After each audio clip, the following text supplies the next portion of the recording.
Well, thank you, Bishop Sarah, and thank you all for being here. When you attend a party from time to time, if you've ever been asked to play this game where someone will say something like, if you could be alive at any time throughout the whole of human history, when would you pick? Some people say ancient Rome or ancient Greece. Some people, maybe like Marcus, may say 1182 or 83, whenever this church was consecrated. Some people might go for an art lover, might go for the Renaissance. All of these have their merits, but I think all of these answers are wrong. Because there is only one answer to that question, which is the best time for anybody at any level, any point in society to be alive is today. It is today. We are healthier. We are a healthier society than we have ever been. We are a better educated society than we have ever been. It is cheaper for people to feed their children, clothe them. It is cheaper and easier to reach millions of people across the world, to speak to loved ones, to engage with your family members. All of this has not come through the people of 2023 being uniquely well-intentioned. It does not come from the people of 2023 having particularly special ingenuity. It has not even come from particularly wise politicians.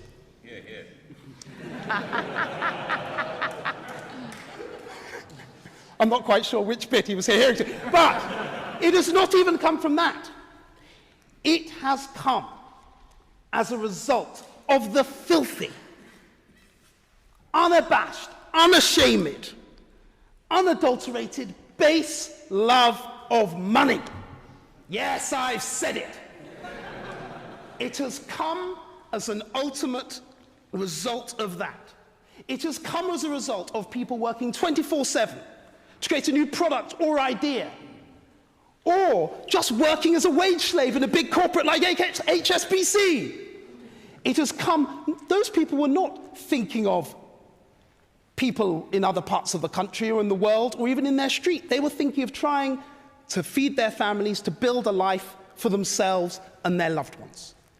Because as a result of that, that money has gone into investments in healthcare that help us cure, or rather vaccinate against, a modern pandemic. Hundreds of millions of people were saved through the private, yes, Aaron, the private investments of decades of investment in pharmaceuticals, which gave us the COVID vaccine. Can I make a challenge? Of course. Penicillin wasn't patented, and in fact, if you look at the vast sum of the accumulated knowledge of human history, from mathematics to literacy, architecture to astronomy, none of this was subject or subordinate to the kinds of property rights we have today and think are eternal and never changing, which of course they are. Right.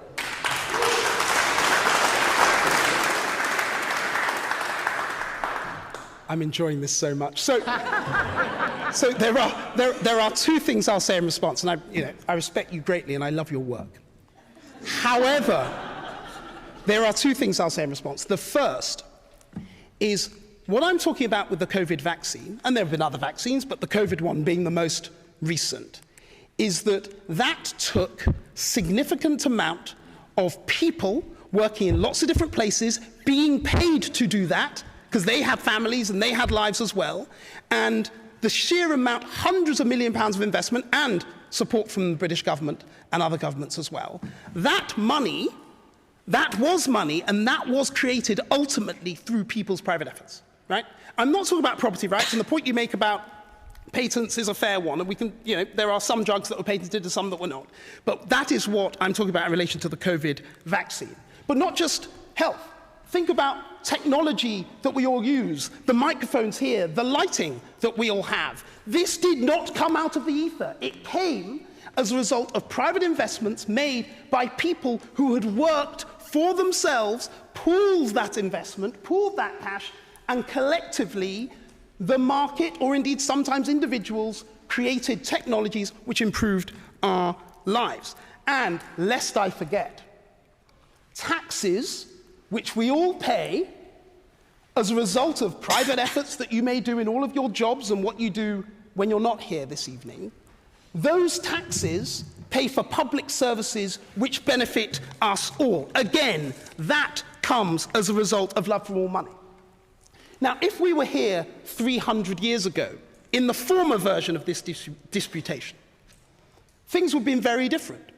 300 years ago, the person coming in here to listen to somebody like Marcus preach would probably, their diet would have probably been a few potatoes and root vegetables. They would have had meat once or twice a month, if they were lucky.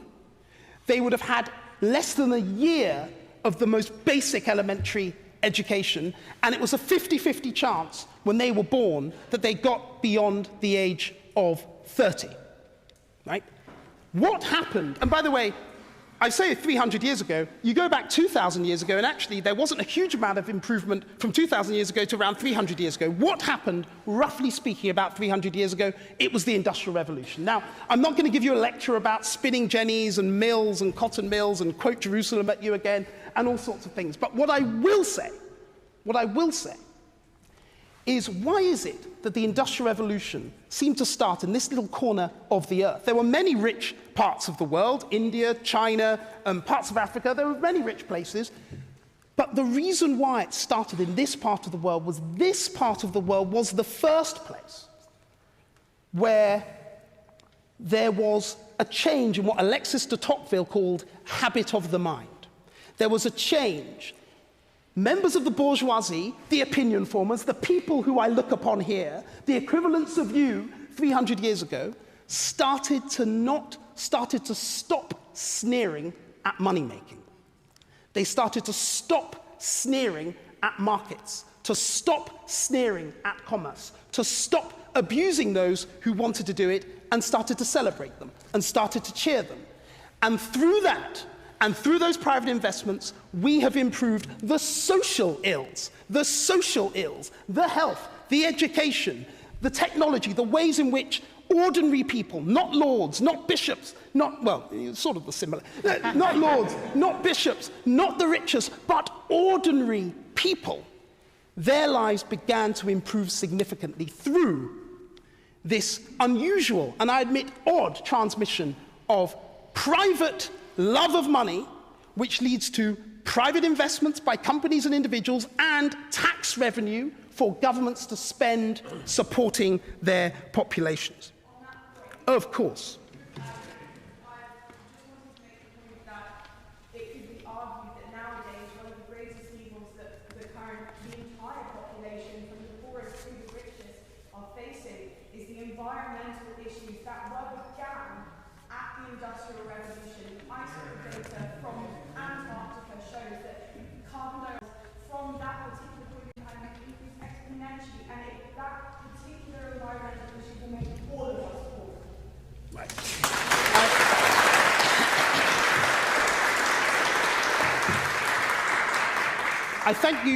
I thank you for that point.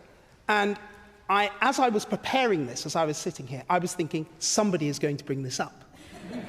And I'm afraid that part of the attitude behind your question is one of our problems in the modern world. Let me explain why.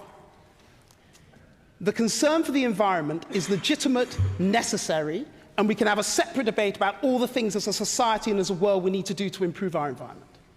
But the idea that somehow this pre-industrial world was better is completely wrong. Yeah. That world was brutish and short and miserable for 99.9% of people. And the improvements since then, yes, that have been driven by this love of money, which has then translated to greater improvements for society, has overall benefited us and our society as a whole. Now, one thing that, yes, of course. Gosh, we've got two. Sir.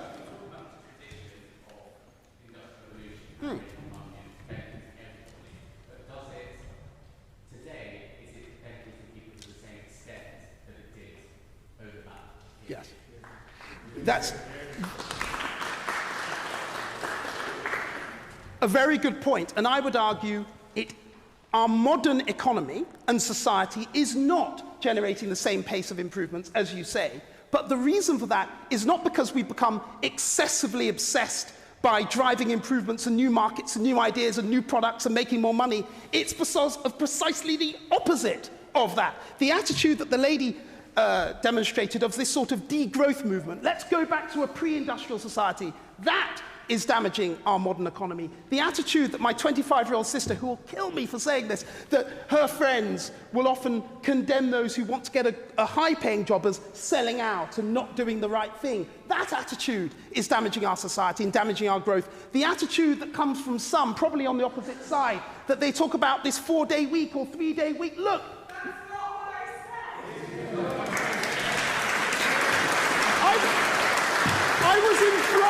I was in flow. But look, the attitude that somehow all this money, everything, it's just here, it's abundant, we don't need to do anything, that attitude is holding us back. And I would argue that what we need now to deal with many of our ills, not indeed all of them, not all of them, but to deal with many of our ills, is to grow our economies, to make ourselves richer. Wages have been stagnant for 15 years. You know, there are things economically wrong with this country, I would never deny it.